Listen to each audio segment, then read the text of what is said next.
Anybody want some cake? All right, listen, our first speaker tonight is also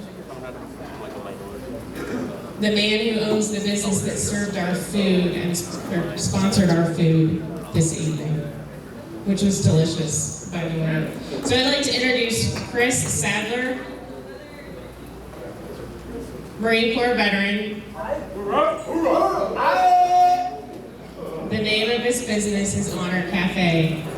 Chris wanted to create an atmosphere that serves multiple patriotic purposes.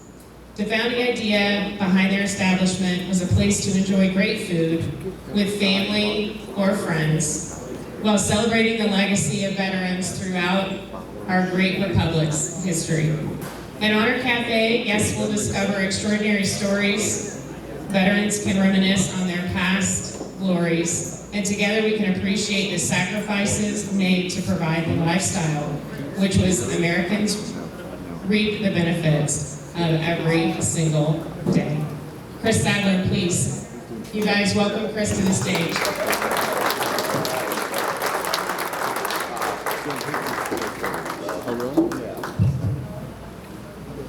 Well, thank you guys for having us. Was the food good? Anybody? We like the buffet style. Imagine what the restaurant food's like when you come in, and we're not serving it out of the buffet style there. So, you guys, if you haven't been to the cafe, come and be our guest.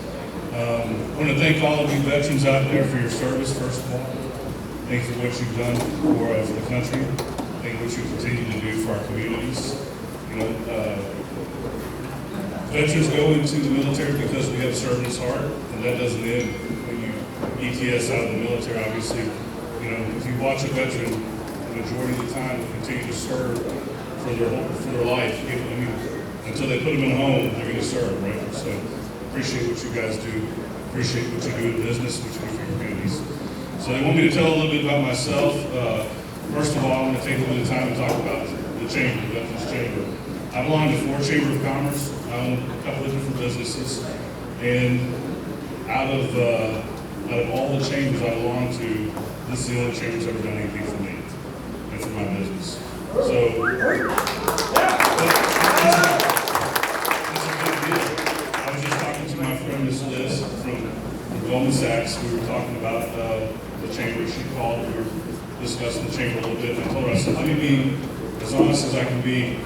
The other chambers I belong to, they constantly have their hand out, give, and of course we give. We do what we need to do because of the membership that we have. This chamber, I didn't even have my badge yet.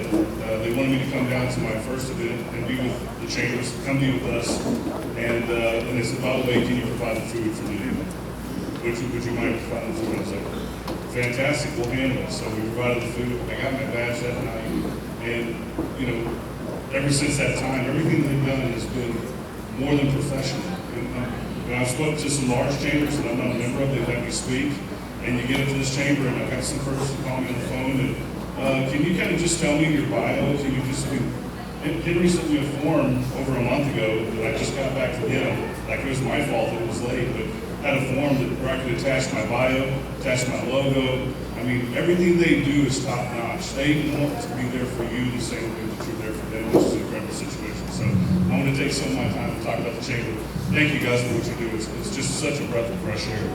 A little bit about me. Obviously, I am a Marine. Hoorah! That's right.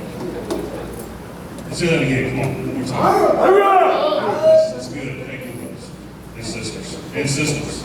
The Marine sisters back here. So, came out of the Marine Corps when I was actually on terminal leave. I started with the police academy. I went for the Pasadena Police Department in Pasadena, Texas, and did that for about 10 years and decided that wasn't the way I wanted to fund what my family wanted to do, so I went back into contracting, security contracting, doing things I've done in the Marine Corps. Worked for a couple of different outfits, one of them being a British outfit called Armor Group, and my first business was born somewhere between maybe a middle close to this one, with a little more cerveza, and a retired Navy SEAL that I was working with, where we were like, we could probably do this just as well as the jackasses we're working for. And he's like, yeah, but I don't know how to start a business. And I said, well, I'm going to find out. And we put our first defense contracting business together. And so, that time of me laying my life on the line is what became the war chest of what my family used to start businesses and to move forward. And so, what I'll tell you, they said, talk about yourself and then give some help to veteran business owners. What I'm going to tell you is that we are great at operations. We are great. You give us an opportunity and we're going to shine. We're going to show you what we can do. We'll put boots on the ground. We'll move things. Logistics, we're on top of it. If you don't give us enough equipment, we'll find the equipment. We'll beg, we'll steal, we'll borrow it. We're going to do it, right? We're going to achieve the mission because we come out of the box, ready with all of those skill sets. But I'll tell you what we're not good at, because nobody joined the Marine Corps. Outside of maybe the Air Force and Space Force, there are some accountants in those areas, but nobody joins the Marine Corps, the Army, the Navy because you're a mathematician, right? Maybe some sub guys. There's some guys that they don't fit that mold, right? But the majority of us start getting the back office stuff. And the first couple of businesses that I lost, that was exactly what happened. I trusted somebody to watch the numbers, to watch my cash flow, my balance sheets, my profit and loss statements. I was like, this guy, he obviously knows what he's doing because he went through school, so I'll trust him with that, and I'll operate the business, I'll run the business. And then twice, after the second time that happened, I was like, I'm gonna have to figure out what this stuff means and what it does. And so I'm gonna tell you as veterans, you gotta pay attention to the back office. You gotta go in, you gotta take a continuing education course on how to work QuickBooks or Peachtree or whatever you're using. If you're not using that stuff, you've got to start using the software to manage your business financially. You've got to get in there, you've got to become more sophisticated to do those things. As veterans, that's counterintuitive to us. We want to leave that to somebody that really knows what they're doing, because the way we come up, the way we're trained, is you do what you know how to do, and someone else comes in and they're a rock star doing what they know how to do. Right? We know that mission, all of us. And we did that mission, and for the most part, it either kept us or someone else alive. And so it's ingrained in our DNA. So, and I was able, Miss Liz actually was my recruiter, had an incredible opportunity to take part of the Goldman Sachs 10,000 Small Businesses program. I graduated, about 3 Thursdays ago. And man, what a heavy pack it was to take off. The workload is immense, but the information that I brought back to my business was even more immense. I mean, and the interconnectivity of working with younger business owners. I mean, I'm a grounded type of guy. I've got the train pretty much built. The train's on the track. We're making the stops. Every now and then we divert. We pick up something from here, pick up something from there. But I'm grinding out that business, and it was just so refreshing to work with young business owners that anything was possible.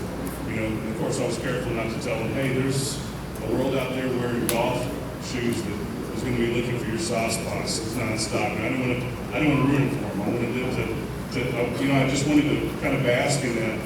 It is possible. Anything is possible. And throughout the program, I was like, hey, I see some things that are possible for my business. And through the program, we use something called Life Plan.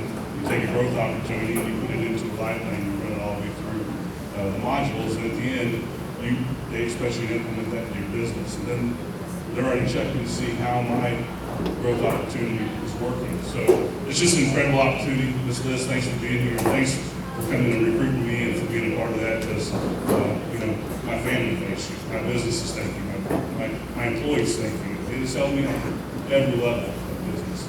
So I think probably close to my time here. And I think we're going to come back and answer some questions. Thank you all. What an honor to be able to speak to you. And thanks for letting us provide the food.